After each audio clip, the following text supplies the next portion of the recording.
Howdy, this is the Views from the Schott podcast. I'm your host, your one and only host, Tim Miller, and today it is Sunday, October 19th, 2025, and I wish you a very, very, very happy World Toy Camera Day. Today's show is live here on Twitter and on YouTube. Today, we continue the 2025 season preview series for the Ohio State University Buckeyes, where tonight it's late. It's 9 p.m. Eastern. We're going to see how this goes, okay? So I took a look at the numbers. 7 o'clock when we go live on Sunday night. I'd like to compare that to 9 o'clock Sunday night, see what works better. So that's what we're doing. And now if you're listening later on podcasts, you don't give a crap about that. But if you're here live wondering why we're going at 9 o'clock, that's literally the only reason why. Today, this is the most chock full episode in Views from the Schott podcast, annual programming, content, schedule-wise, all of that. There's never a more chock-full episode than this one. That's the Big Ten breakdown and also breaking down Ohio State's conference schedule here in the Big Ten. So what we're going to do is we're going to go through every single team. All 17 teams plus Ohio State will break down the schedule as well as giving news and notes and analysis and all those types of things on all of the teams in the Big Ten. So, encourage you to make sure you're subscribed wherever you get your podcasts.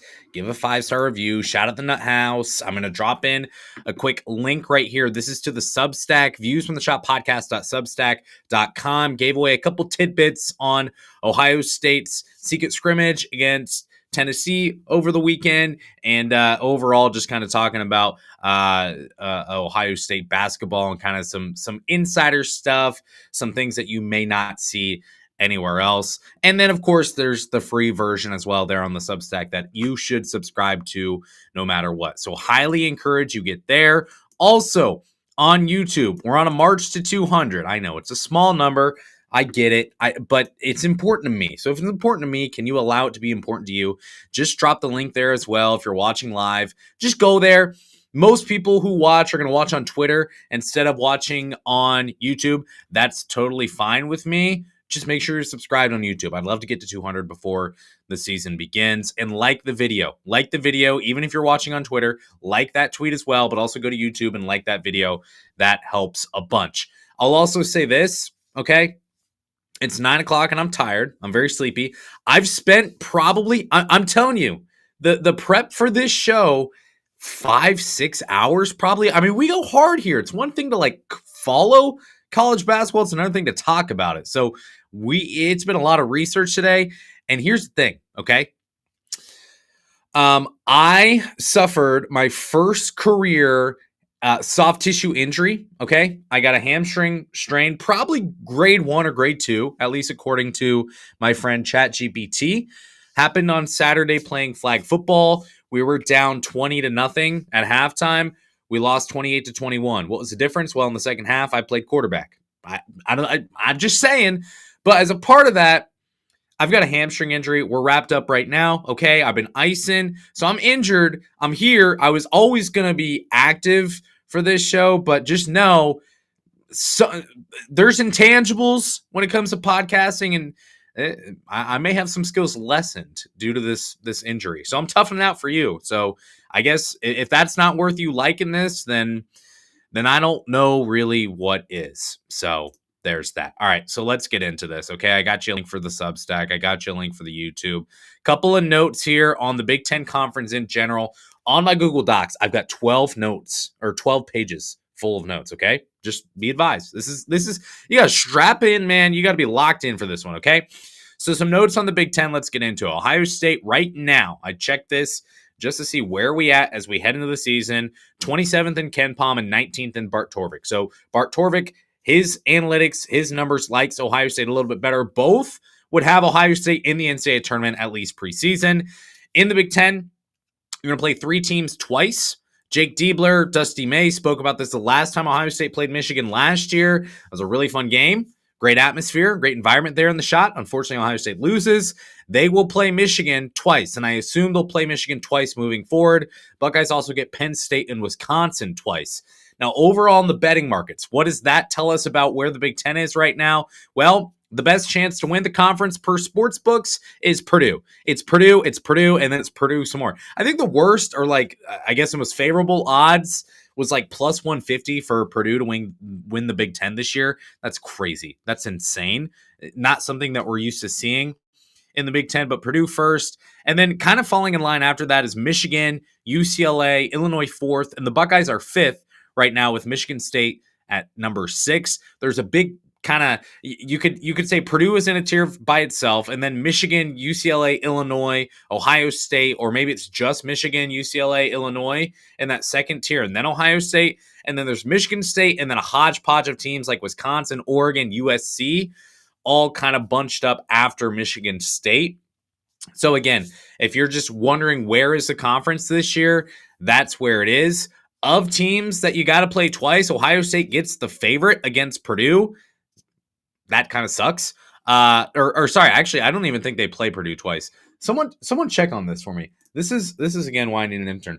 I'm not exactly sure why I said they're playing Purdue twice, because I'm fairly certain that that's completely wrong. But we are live, so we gotta dig in and do it ourselves.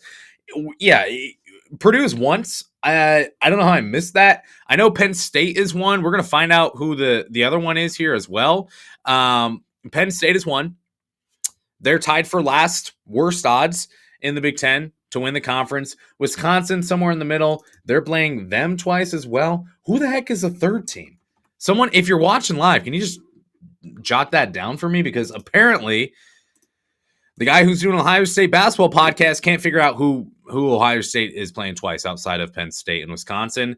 Is that the hamstring talking? Is that because it's late? I don't know. You don't care. So Ohio State will tip off and kick off the Big Ten conference slate in December, Saturday, December 2nd at 2 p.m. at Northwestern. They'll go to Evanston and play on the Big Ten Network. Background on Northwestern: last year they go 17-16. They destroyed Ohio State 70-49 in what was probably the lowest point of the season for the Buckeyes, honestly.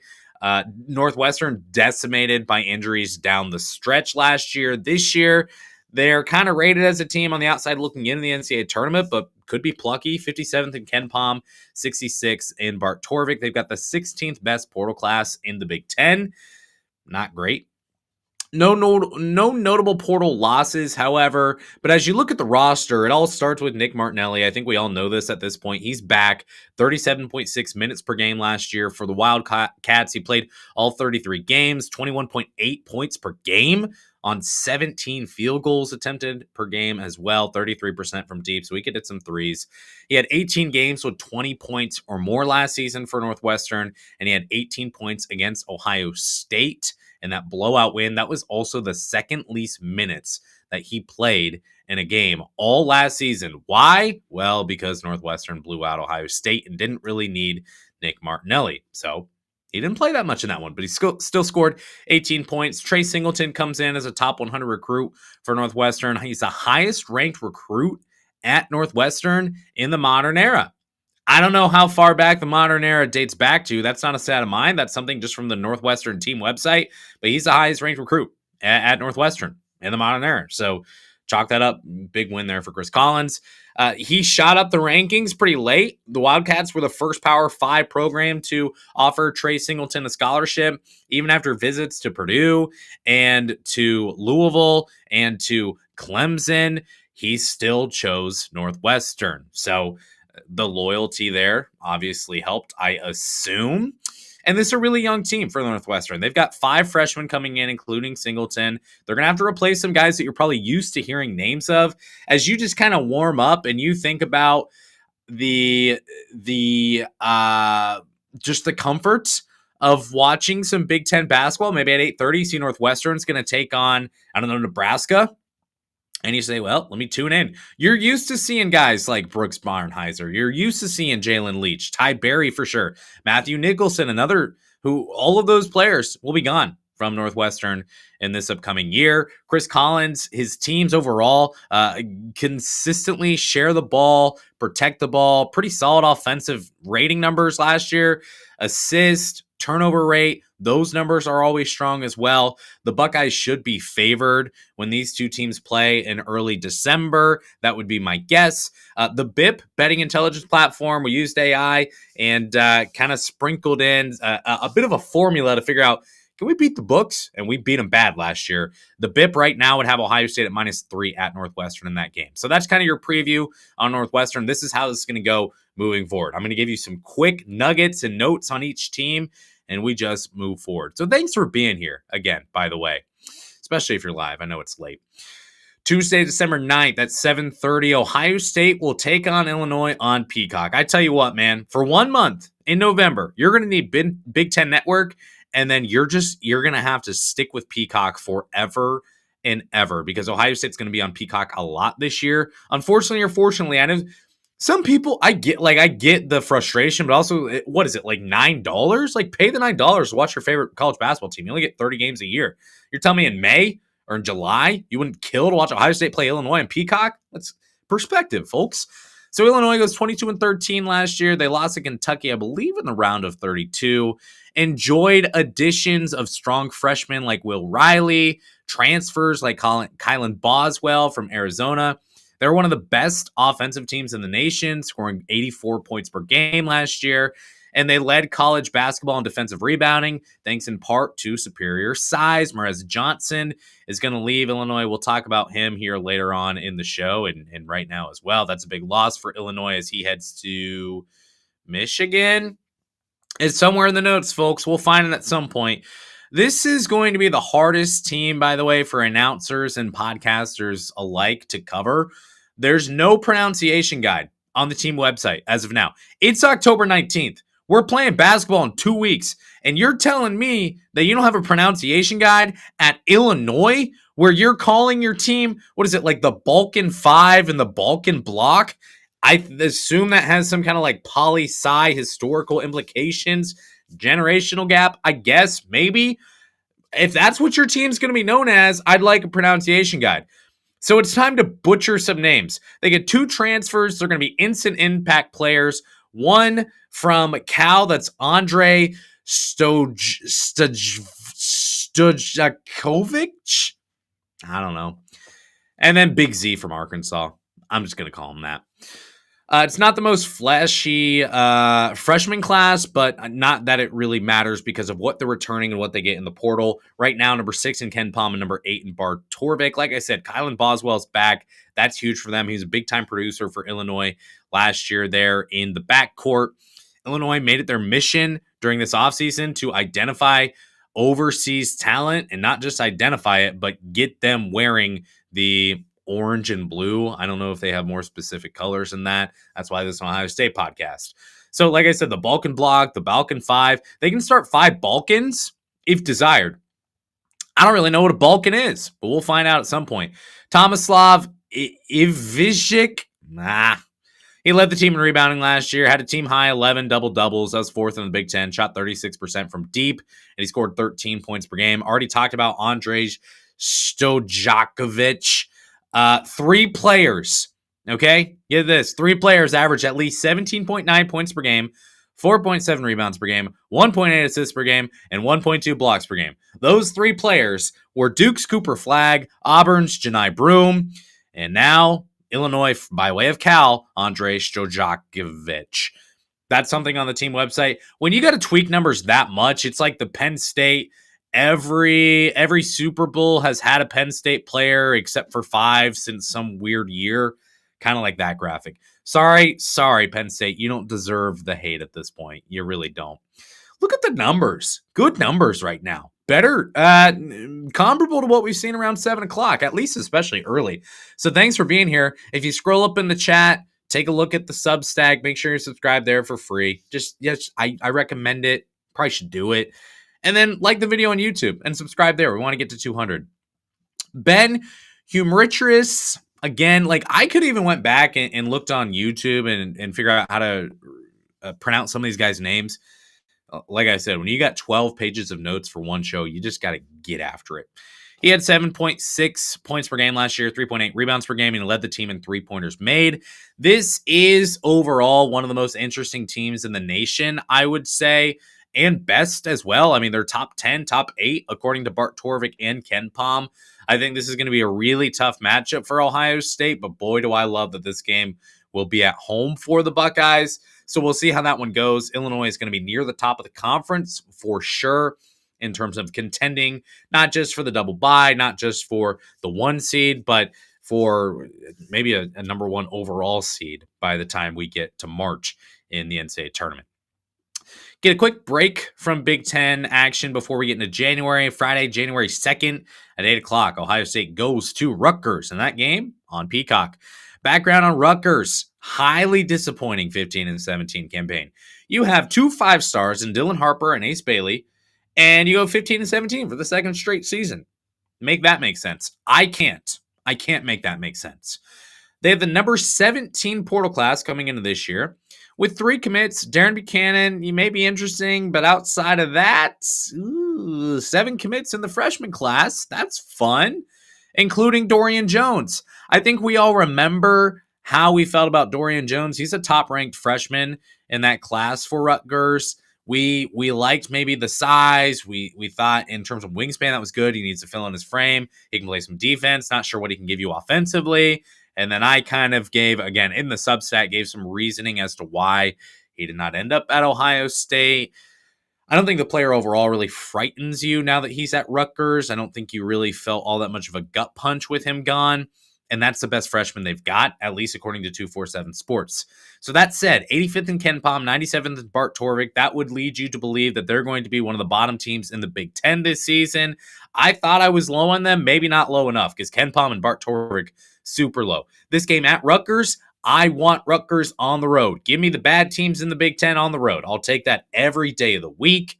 Steve Pikiell, by the way, he gets another shot at it again. I guess I get it. Like, you sent 2 top 5 picks the NBA draft last year. That's good. You still couldn't even make it to the last 4 in of the NCAA tournament. I get he's having over 100 wins at Rutgers. That's fine. He's never made it to 20 wins, which is a tall task at Rutgers. I'm just surprised that they bring him back. Like, last year felt like the last hurrah for sure in terms of the players you had on that roster. It didn't work out. It did not work out whatsoever last year. You gotta, if you're gonna have 2 lottery players, 2 top 5 picks, you gotta at least make the NCAA tournament, man. That's bad. But he's back. He's back. Maybe he really loves Jersey Mike's. Who's the guy here for Rutgers? That's my question, right? Like Bart Torvik, Bart Torvik, not Bruce Thornton. Bart Torvik projects Dylan Grant as kind of the leader on that team. I feel like Bart Torvik projections at times shaky. We need to kind of get the kinks out. We need to dust out the cobwebs and all that, because there are some things on Bart Torvik right now that I see and I'm like, that doesn't look quite right. Like Kalen Etzler being on the roster for Ohio State, for example. So Grant started 16 games down the stretch for Rutgers last year. He did show some scoring ability, scored 19 in a game in February, 12 in a game in March. So he started to kind of rise to the occasion for Rutgers. But outside of that, I guess you've got Buchanan. He probably provides something, but he had 11 points per game at George Washington, 11 points per game, whatever. He only shot 18% from deep and 45% overall. This is Rutgers under Pikiell. They're built to score in the fast break. They want to suffocate through defense.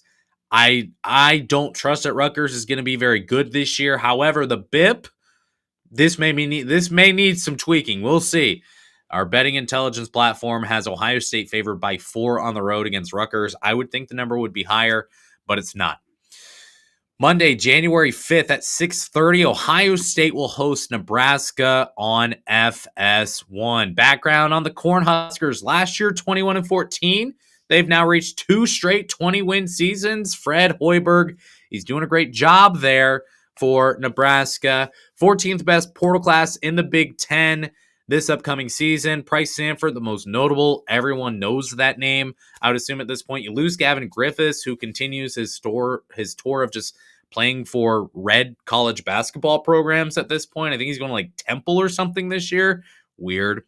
They lose Bryce Williams. Ohio State can be happy about that. I believe Bryce Williams dropped over 30 on the Buckeyes' head. I think sometime February, March-ish, kind of late in the year.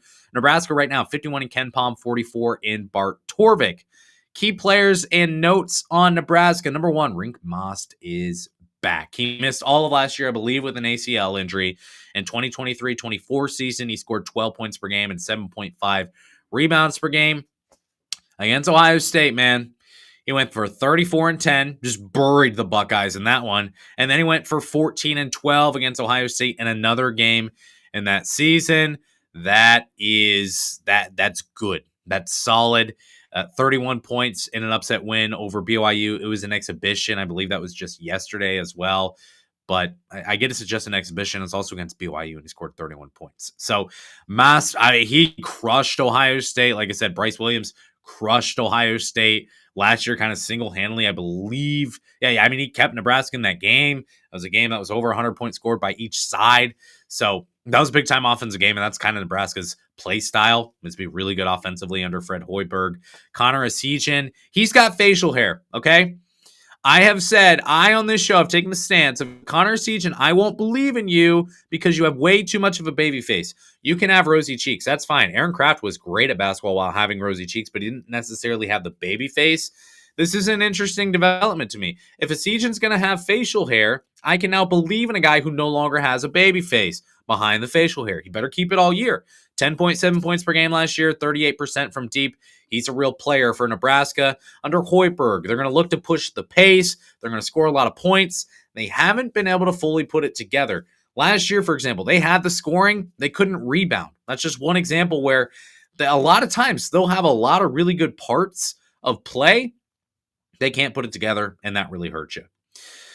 Thursday, January 8th at 10:30 p.m., I will be unhappy. It'll be, do we go live at 12:30 p.m.? I probably will, just because it's like I'm already up anyway.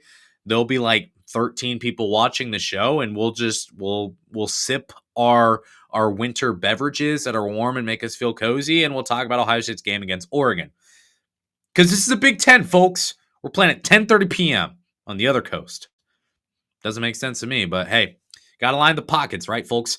So that game again, Thursday, January 8th, 10:30 against Oregon on the Big Ten Network. This will be the first of two games out on the West Coast. Background on the Ducks. They go 25-10 last season. They won one game in the NCAA tournament before falling to Arizona in a really fun game. Jackson Shellstad, if you haven't heard, he's going to miss some time due to a wrist injury. Sounds like he'll be back at least in time for this game to be played. So not really necessarily something for Ohio State to have to worry about, but maybe he's still ramping up. I don't know what the situation is, obviously, with Jackson Shellstad. Other than that, he's going to miss time. Oregon in the portal. They got Sean Stewart, former Buckeye, Devin Pryor, TK Simpkins, also a couple additions they got. All three of those players should contribute at Oregon. They've got nothing really special when it comes to freshmen, but they've got plenty of experience, which we'll talk about in a second here. Right now, 37th in Ken Palm and 29th in Bart Torvik. That would put them right on the bubble right now of being an NCAA tournament team. Again, this is a team with plenty of experience. You get Shellstad back. 13.7 points per game, 38% from the three-point line last year, 2.7 assists per game. That was as a sophomore for the Ducks. Nate Biddle is back. I believe he might have tested the NBA waters. He returns to Oregon there in Eugene, 14.2 points per game last year, outscoring Shellstad actually, 34% from the three-point line, 7.6 rebounds per game, and 35 games started. He's a true stretch five there at Oregon, so that'll be a nice matchup to watch. Is Nate Biddle taking on Christoph Tilley, two players with pretty similar play style overall. Not many teams return your top two scorers. Obviously, Ohio State does, but Oregon doing that as well, that helps a lot. And Dana Altman just kind of quietly wins at Oregon. I remember watching the Big Ten tournament. I think Oregon was playing Indiana, and they showed most wins in March since it'd been like 10, 12-ish years. And you saw the Dukes, you saw the Kentuckys, probably teams like that. But you know one team you saw that you didn't expect to see? That was Oregon. Dana Altman just quietly doing the job there at Oregon and doing it really, really well. And again, this is a roster. So the team goes 25-10 last year. This is a roster that's very similar. You get some smaller-ish additions, depending on how you feel about Sean Stewart, Devon Pryor, TK Simpkins, Is that enough for them? That's a question that I've got. And also the question I have is what even is enough for them out of those three players? What we do know about Oregon, they're going to be able to score. They averaged 77 points per game last year. They're consistently above average when it comes to the offensive metrics. Offensive rebounding numbers weren't great, but now you get Sean Stewart in there. Ohio State fans know how good he was offensively on the glass last year. I get there's some complaints you can have about his play style and all that, but overall, that's going to help out the Ducks. Also, this is a night game at 10:30. It kicks off a road trip. We had Q Banks on the show in the summer guest series. Highly encourage you take a look, watch, listen at that show when you get the chance at some point. Let me try to link that to you as well here. Let me get to the YouTube. It'll take a second, but I'll get it for you.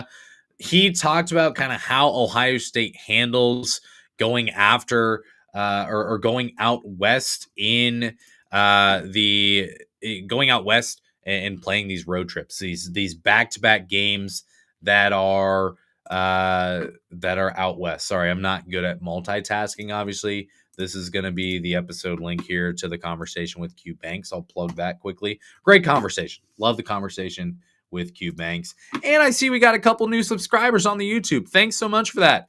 Please, if you haven't already, subscribe. That link will get you there lickety split. He talked about how Ohio State handles going out west. I've tried to say that for like 5 minutes now. They'll be ready. It doesn't change the fact that it's weird. You're at Oregon. It's a 10:30 start time, 7:30 there, 10:30 here. That's weird. That's uncomfortable. So that's something that I think is worth keeping an eye on as well. I didn't check to see what the BIP would say about Ohio State taking on Oregon, but I would assume Oregon would probably be a slight favorite. That's going to be a tough game for Ohio State. A lot of experience there from Oregon, good coaching, and just a program that continues to win, especially with it being 10:30, a Thursday night game, I think.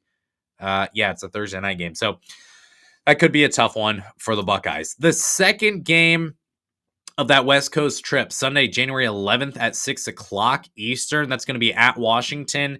And again, we're playing on Peacock, folks. Washington got after it in the portal. Number 8 portal class in the nation last year. And yet they still won 13 games. And like a dog returning to his vomit, Washington did not learn. They said, you know what? It didn't work last year, but we're just going to go into the portal even harder this year. And you're going to like it there in Seattle or Spokane. I think they're in Seattle, right? I don't know. They shouldn't be in the Big Ten. I shouldn't have to know that. I just shouldn't have to know it, okay? So they go hit the portal even harder. They get 7 transfers. You get 2 from USC. I'm going to throw up thinking about USC transfers, 2 of them now heading to Washington in the same conference, but not in the Pac-12, folks. No, in the Big Ten. This is all stupid. And yet, here we are. We root for our Buckeyes. Desmond Claude, Wesley Yates, they're now at Washington, away from USC, whatever. They also get Bryson Tucker from Indiana, who's got some potential, I think. Lathan Somerville comes in from Rutgers. That's a player Ohio State had some interest in the portal. You get a few other players there as well. At Washington, they do not have a single player from the class of 2025 on the team. So that's interesting. They said, hey, we sucked even though we went all into the portal and had a great class last year. Let's do it again. If it's broke, we don't fix it. Washington right now, 45th in Ken Palm, 46th in Bart Torvik. That would again put them right there on the bubble. At least that's where they would be projected today. Key players and notes. Question I've got. Is it going to work this time? Look, you took Great Osabor. You took DJ Davis, Makai Mason. All highly rated last year. Didn't work out. Claude, plenty of experience, but he's bounced around. This now his 3rd team. This team was really bad last year. The few times Ohio State thumped a conference opponent. So what changes, I guess, this year? Outside of the roster, you've got Zoom Diallo there. He could be fun. Kwamari Peterson, what is he going to bring? There's just so many questions I have overall about Washington, and none of them are going to be answered even into December because this team is just so green. There's so much roster churn and turnover. So because of that, we're not going to know the answer to any of these questions. Again, this is the second game of a West Coast road trip. I assume you're much more used to the time change at this point. It's also a 6 Eastern tip-off, so not crazy. And then you get a week almost of rest. I'm going to rest for about 3 seconds to sip some water. That one was nice. Thanks for being here again. Appreciate you. So 6 days of rest. Who else took 6 days of rest? I don't know. You got a mammoth matchup. Ohio State at home hosting UCLA on Saturday, January 17th at 1 o'clock. This game on CBS. This, folks, is going to be a big one. The Bruins go 23-11. They lost to Tennessee in the NCAA tournament after a win over Utah State. What does UCLA love? They love rock fights. They probably love keying cars. They love having like a rusty shiv on their person at any time. That's the type of basketball they play. Slow pace, try to bury you, try to wear you down defensively and score off of turnovers. And that's what happened last year when UCLA played Ohio State. They won that game 69-61. Ohio State didn't have John Mobley Jr. in that game. There's a player who I think does not get enough attention, doesn't get enough love. It's Tyler Bilodeau. Getting him back this year is huge. He led the team in scoring at 13.5 points per game. He was also 40% from deep. You also get your second leading scorer in Eric Daly Jr. back as well, plus the addition of Donovan Dent, one of the best to enter the portal, and you get Xavier Booker at Michigan State. They lost real talent in the portal, but boy, did they gain real talent in the portal as well. Like Washington, they're taking 0 players from the class of 2025, and they're a top 10 team according to KenPom and Bart Torvik. 10th in KenPom, 9th in Bart Torvik. My question is, and maybe this is just schedule-wise, but you only have 3 teams you play twice at 6 games out of 20. It's not a huge deal. Actually, I guess it's kind of 3 games out of 20 because you're all going to play all those teams once, right? So why, if analytically UCLA is clearly a top 10 team, why is Purdue a runaway front runner for the Big Ten Conference according to the sports books? I don't know. That's above my pay grade. They got a lot of studs. There's no reason not to trust Donovan Dent, 2025 Mountain West Player of the Year, All-American, honorable mention. Already talked about Eric Daly Jr., Tyler Bilodeau, proven commodity, Sky Clark. He's played some ball now after kind of a rocky start to his career. Seems like he's found a home there at UCLA. Mick Cronin, he's weird, but he's consistent. He's consistently weird. All of this works. NCAA tournament and for the last 5 seasons. He won the Pac-12 regular season title in the final year of the Pac-12 conference. Rest in peace. We miss you so much.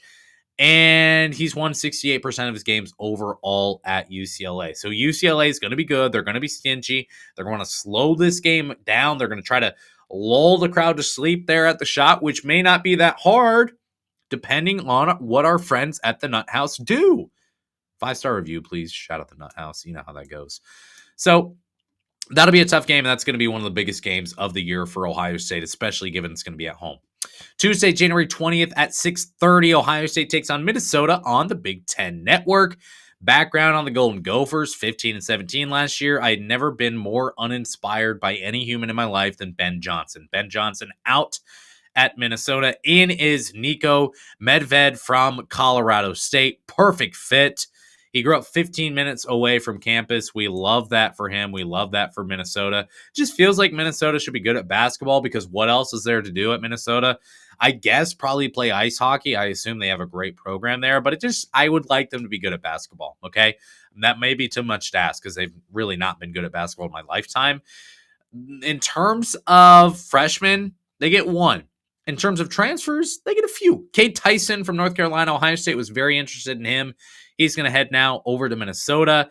Chancey Willis Jr., he leaves Western Michigan, who Ohio State will play this year. He'll have the chance to prove it now in the Power 5. Bobby Durkin, another player Ohio State had really, really strong interest in. He comes in from Davidson. And Jalen Crocker Johnson, the only player from Colorado State who comes into Minnesota. Right now, the Golden Gophers not looking good analytically. 73rd in KenPom and 84th in Bart Torvik. So my question is, who steps up? Or I guess, do they even need that? They may be a team like Ohio State who has 4 players who are capable of scoring at least 15 each night for that team. But you've got Chancey Willis Jr., you've got Langston Reynolds, who I don't think I mentioned yet, Bobby Durkin, even like BJ Omod, a transfer coming in, Crocker Johnson, they could be there. who's going to step up, or is this going to be kind of a group of 4 to 5 to 6 players all hovering around like 17 to 9 points any given night? It just switches who gets those points essentially. That's a big question I've got for Minnesota. This is year one with a new coach. You're going to have growing pains. Pace is going to be very, very slow under Medved, and excellent effective field goal percentage historically for Colorado State as long as he's there. This is a trap game, okay? The alarm bells are ringing at this point. Before this, you get a game against UCLA at home. After this game, you're heading to Michigan for your first time facing your arch rival after Bruce Thornton had his comments on the rivalry this offseason. Big time trap game here. Minnesota not expected to be great, not expected to be horrible. Really, really, really easy to look past this game. So just be advised, trap game for sure. Friday, January 23rd, Ohio State takes on Michigan on Fox. I'm excited for this game. Michigan goes 27-10 last year. They won a few games in the NCAA tournament before losing to Auburn in the Elite Eight to extend that streak of no 5 seeds in the Final Four ever in the history of the NCAA tournament. I saw that stat and I said, I don't care. I'm picking Michigan anyway. And I was wrong. Vlad Golden was fantastic. Danny Wolf was one of the best players I've ever seen it in person when Michigan beat Ohio State last year at the Schott. Of course, Michigan's also got Roddy Gale Jr. They've got the number 1 portal class in the conference. Headlining that class is Yaxel Lendenborg from UAB. He decides not to go to the NBA draft, stay in college. He stays at Michigan. You got Ade Mara from UCLA, Morez Johnson from Illinois, Elliot Cadeau from North Carolina. A lot of really, really big and good names there. Trey Donaldson, he leaves. He's going to head to Miami. But other than that, it feels like we won't really worry about the losses side for Michigan.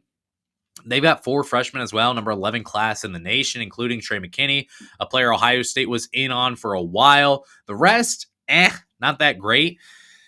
So they're 11th in KenPom. Bart Torvik has Michigan as the 3rd best team in the nation. Is this real? It's real. 2026 T-Rank college basketball projections. Michigan number 3, ahead of Purdue at number 4. Bart Torvik drunk on Michigan. I lean toward Bart Torvik, but not that far. I think they're good. I think they're a top 10 team. Number 3, that's tough. As you look at the roster construction, it scares me. Last year, it really, really scared me. I hated how Ohio State matched up with the Wolverines. This year, maybe it's less so construction and more so talent, but you look at Roddy Gale, you look at Cadeau, you look at Namari Burnett back this year, Lendenborg, McKinney, Mara, Morris Johnson. Will Shetter is probably like the last guy who's regularly in the rotation for Michigan. And most Big Ten fans, like if you're watching this show, you probably know that name.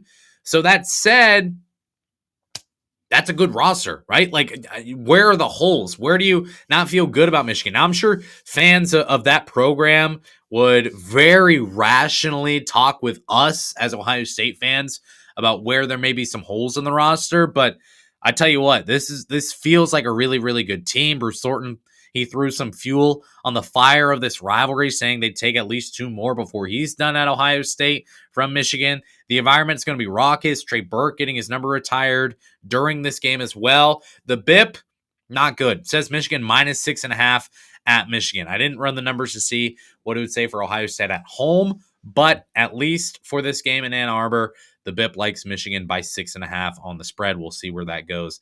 A long time before now.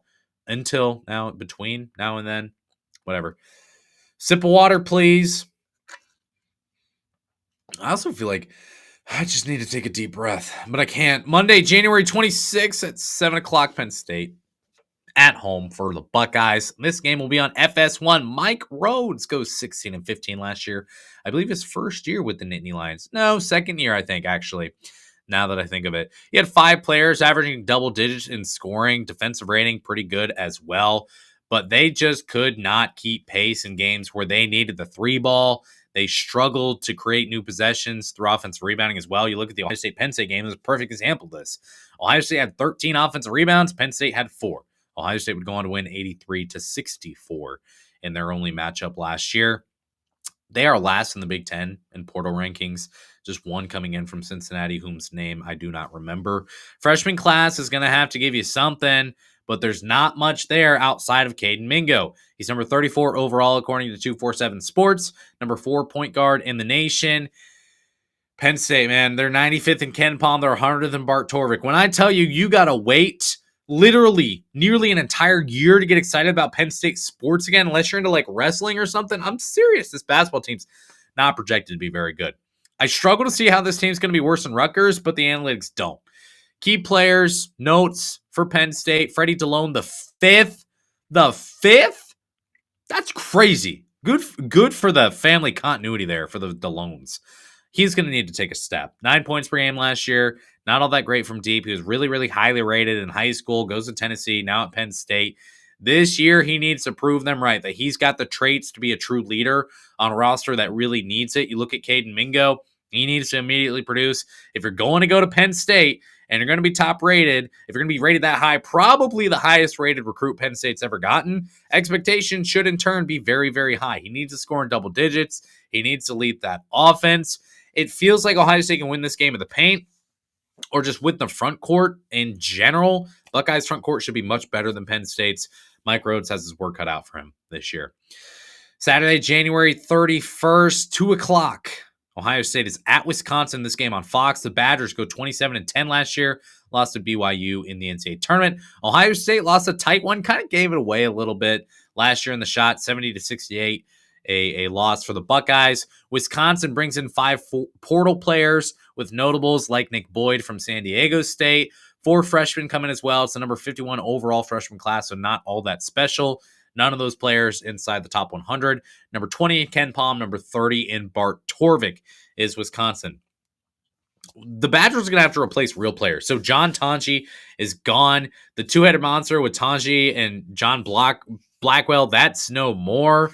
John Blackwell returns. Stephen Crowell, he's gone. Max Klesman, he's gone. My biggest question, as I look at this roster at Wisconsin, who is Nolan Winter? So he scored double digits in 9 of 15 games to start the year. He only did that in 3 of his last 10 to close the year, and one of those games was 10 points, so he was barely there. He can absolutely dominate the glass. He had 17 rebounds in a game against Michigan State last year. Can he be a true difference maker? Or is he just like pretty good, but not really even Big Ten honorable mention good? That's a question for him as he steps up. He's had plenty of playing time in the first 2 years of his career. He's going to get the opportunity. Will he take advantage? That's a question. Overall, roster kind of underwhelms me. Maybe I'll be proved wrong, but to say 20th in Ken Palm, that feels really, really high for Wisconsin. If you disagree, feel free to let me know. Let's head into February. Thursday, February 5th at 8:30, Ohio State is at Maryland. This game on FS1.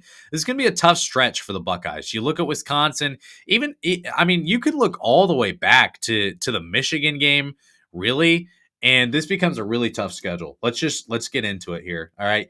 I'll tell you the toughest stretch that Ohio State's got. So early on, it's going to be easy, and this is just a hard pivot, and I don't know why, but you get Northwestern. Illinois at home is going to be tough. But then you get Rutgers, Nebraska, Oregon, and Washington. All of those games should be manageable. Then you got UCLA, you got Minnesota, you got Michigan, Penn State, Wisconsin, Maryland, Michigan again, USC, Virginia, Wisconsin again, Michigan State. That's going to be a tough stretch for Ohio State. So I guess, I don't know how I got there, but I did get there. What team are we even talking about? Were we done with Wisconsin? Yeah, we're on to Maryland. We're on to Cincinnati. 27-9 last year were the Terrapins. They lost to the eventual national champs in Florida in the NCAA tournament. They stacked some wins to close the year.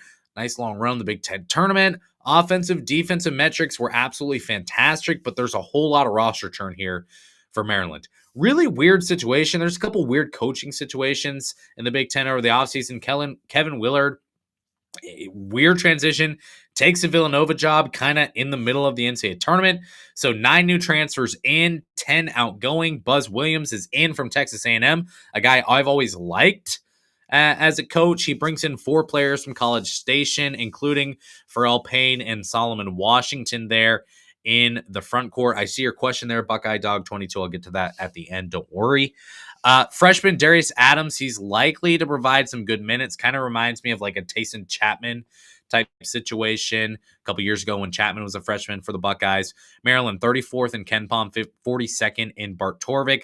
I'm probably higher on them than the analytics would say, at least. I think all the portal players are strong. The question is, do they mesh?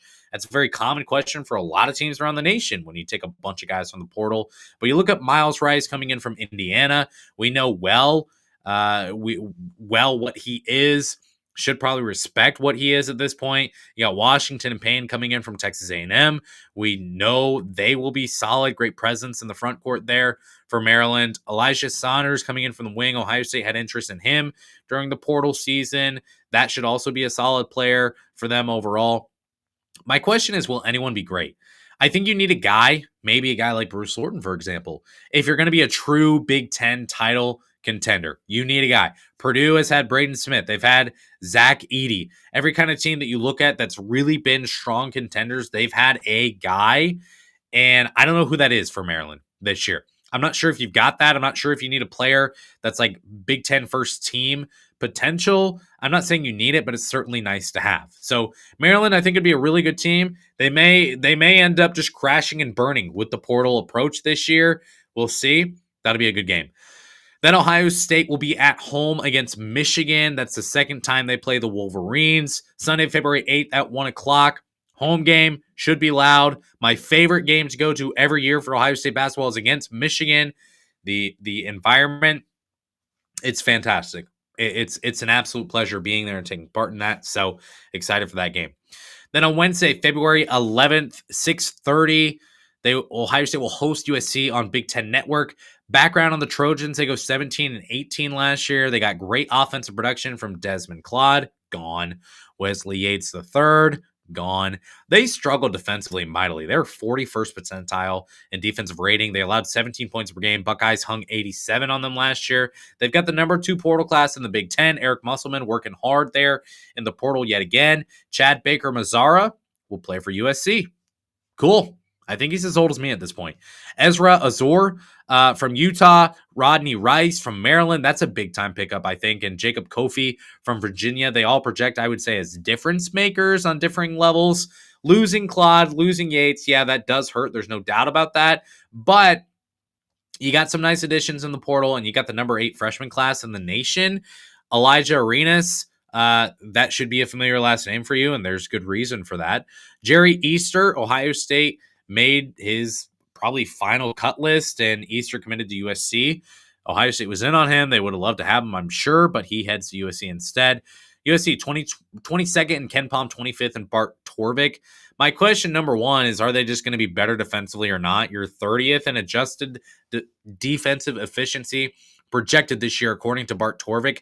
That's really, really good. But this is a team that lacks size. You got Kofi at 6'10". You've got Asora at 6'9". Everyone else is 6'7" or shorter. So I don't know how much that matters necessarily, but size and length, I mean, it does matter defensively. How do the freshmen fit in? It's a really solid class. Not all those transfers will solidify. I'm not really sure you want Jerry Easter getting real minutes for you either, but we'll see. Maybe he pans out, looks really good for USC. I think Rodney Rice has the ability to carry the offense. 14 points per game last year at Maryland. 37% from 3 and 43% from the field as well. Overall, really, really solid. Then we go to Valentine's Day. Let's pick it up here in a second. If you're just tuning in, thanks for being here. First of all, this is the only Ohio State basketball exclusive podcast scheduling content year-round. This is a part of the season preview series. Just did the summer guest series with Coach Diebler and several other coaches, players, media members, and former players. Highly encourage you to subscribe. There's a link there to the YouTube. Please subscribe there. Would love to get to 200 before the season begins. Been doing this only for a couple years, but absolutely loving it and feel like we do okay. We do okay. Some would say we suck. Others would say we do really well. All right. After that sip of water, we get back into it. Thanks again for being here. I truly do appreciate it. Buckeyes get Virginia. Then they get Wisconsin at home. We already talked about Wisconsin. That'll be a Tuesday game, 8:30 against Wisconsin on FS1. And then Sunday, February 22nd, they're at Michigan State. This is going to be a really, really tough game for Ohio State, I think. That's a 1 o'clock tip-off. Do people forget that Michigan State ended up winning 30 games last year? They won 30 games last year, did Sparty and the Fighting Tom Izzos. Season ended with a loss to Auburn after a really, really nice run of the tournament. They're 96th percentile in defensive rating. They had 3 transfers. That's a lot for Tom Izzo. You're asking a lot for Tom Izzo to take 3 transfers. Caleb Glenn, Trey Fort, will they produce? I don't know. 2 freshmen coming in, number 34 overall class in the nation. They got Cam Ward and Jordan Scott, both of those top 50-ish, 60-ish, exactly the type of roster you would expect Michigan State to have is what they have this year. A couple portal players who may be nice, freshmen who you assume get developed, and that's just kind of how Michigan State rolls there with Tom Izzo. Plenty of familiar faces there for Michigan State. Jackson Kohler, Jeremy Feeders Jr., Carson Cooper, Cohen Carr, all those guys are back. My question, what do you carry over from last year and into this year? Fast break scoring, paint points per game, second chance points, bench scoring, defensive rating, assist rate. All of those stats were 90th percentile or better last year in college basketball. Do you keep all that? Do you improve a little in some places? Other places where you were like 45th or 61st percentile that you jack up to 70th or 80th. I don't think it's crazy to think the numbers that you saw last year aren't really all that similar to this year. Did I word that properly? Probably not. I don't think it's crazy to think that the numbers that you saw last year are similar to the numbers you see this year because the roster is so similar. Tom Izzo obviously still there at Michigan State. You don't expect a lot of changes at this point. So I think we could see a very similarly good Michigan State team. And for the price you're getting, by the way, from the sports books to win the Big Ten, that might be one that might be worth a dart throw because you're returning a lot. They were good last year. Wednesday, February 25th, 9 o'clock at Iowa on Big Ten Network. The Hawkeyes go 17-16 last year. They knocked Ohio State out of March Madness contention. They had insane splits, 92nd percentile in offensive rating, 18th percentile in defensive rating. Not good. Ohio State beat Iowa in the regular season matchup, 82-65. They've got the number 3 portal class with 5 players coming in from Drake, led by Bennett Sturts.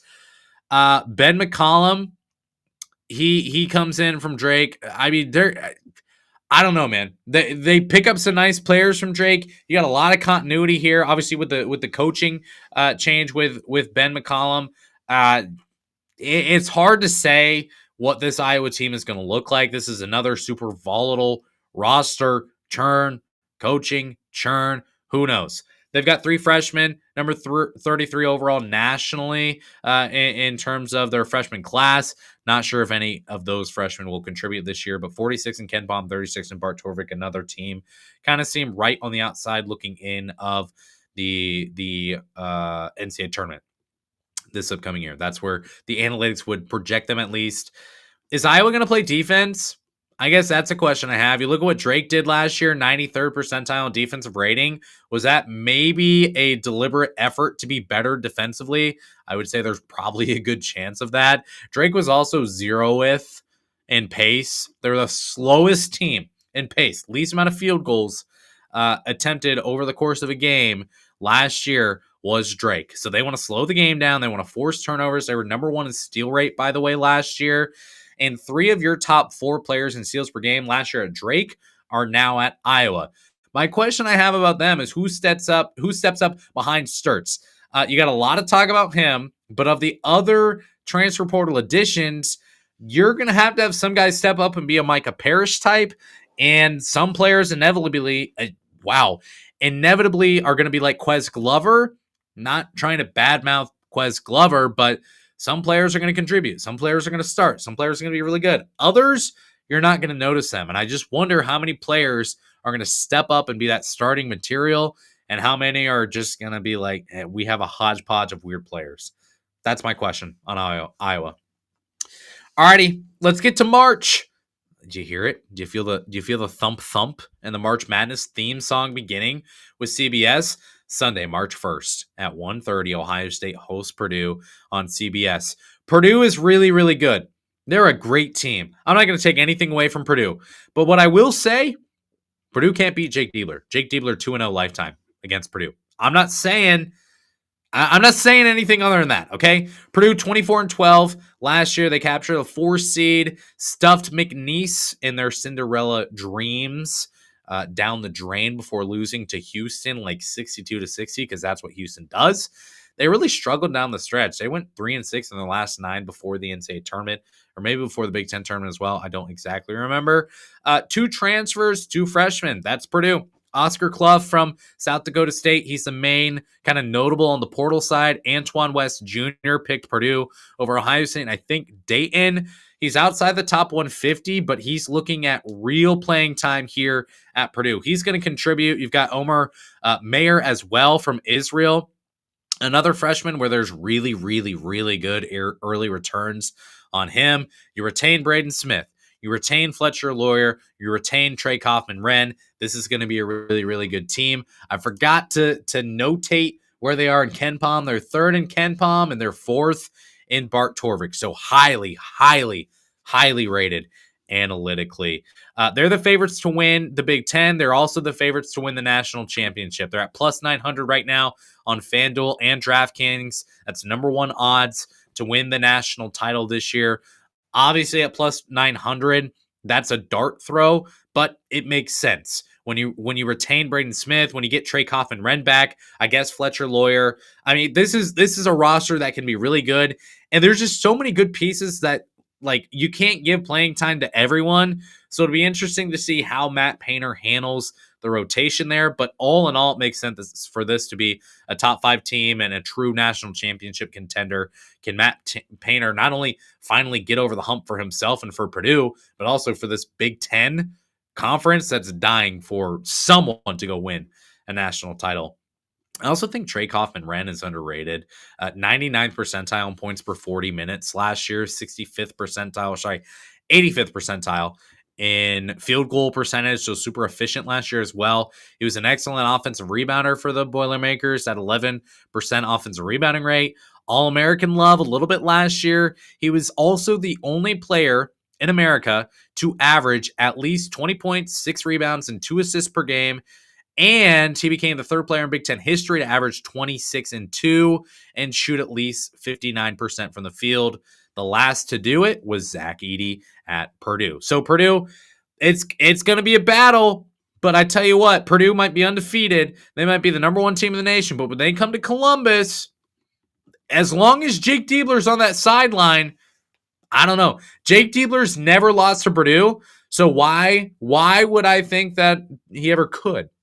You'd be crazy to think that. I hope you sense the sarcasm. It's getting late, folks.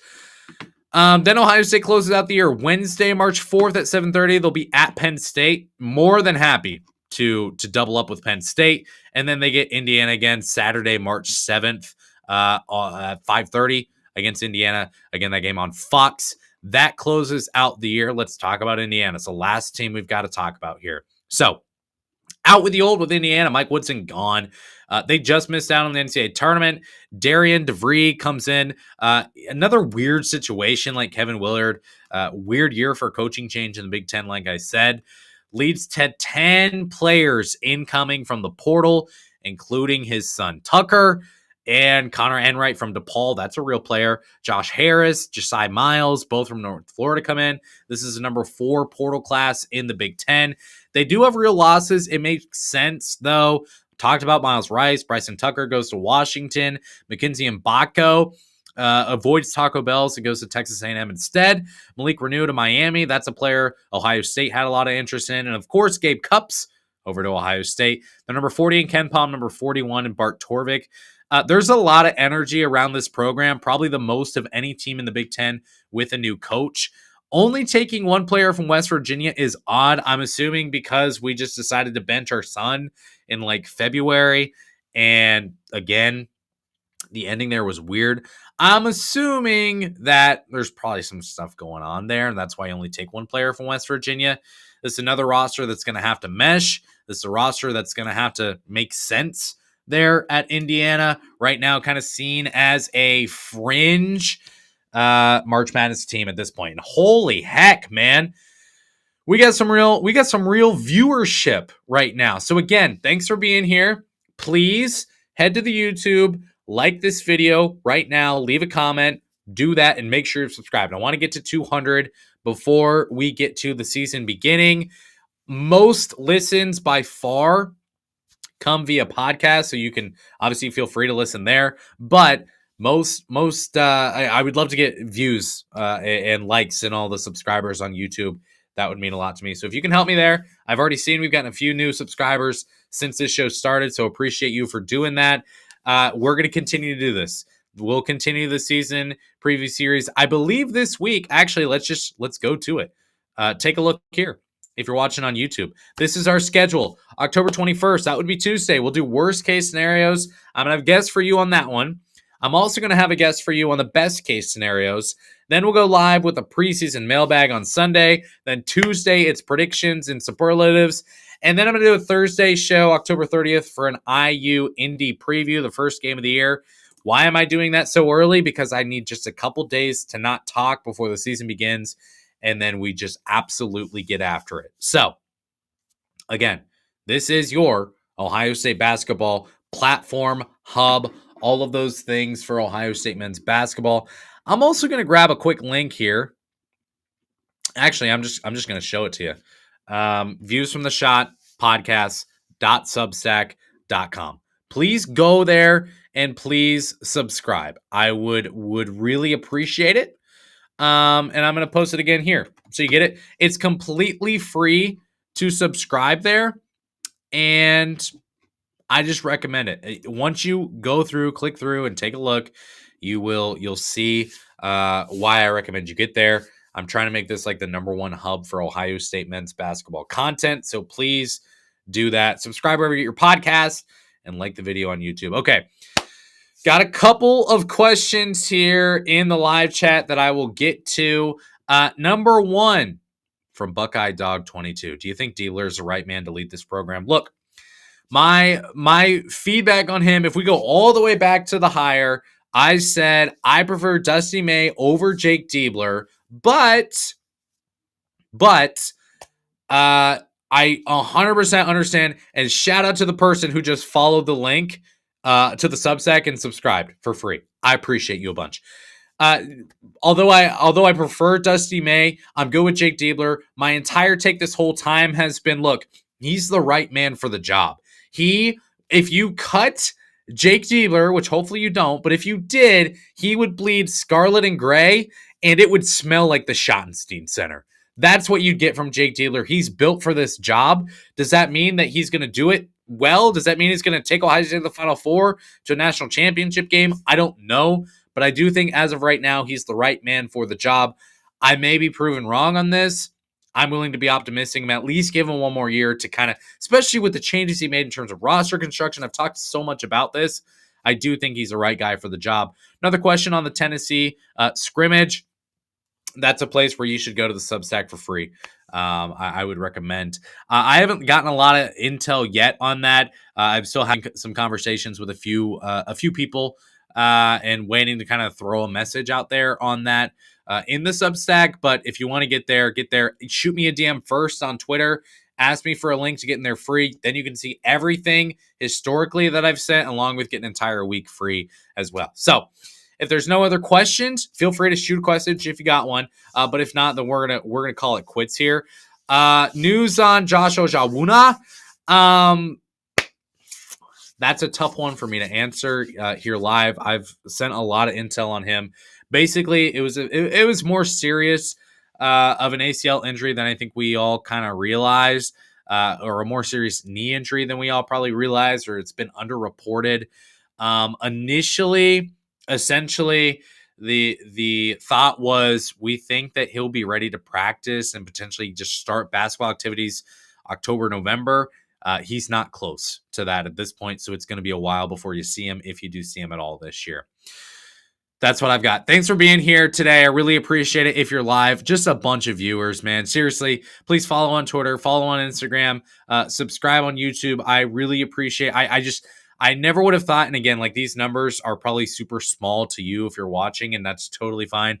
I never would have thought that this show would get to the point where I'd have almost 200 people watching live and then several hundred others listening on podcasts in the coming days as well. Getting the chance to talk with Coach Diebler, a bunch of coaches, players, all that on the show, it has been awesome. I know there's a lot of people who are always new this time of year, so kind of like to give tidbits and nuggets about what this show is about when I get the chance as well. But until next time, again, I super appreciate you being here today. For now, I will shut up.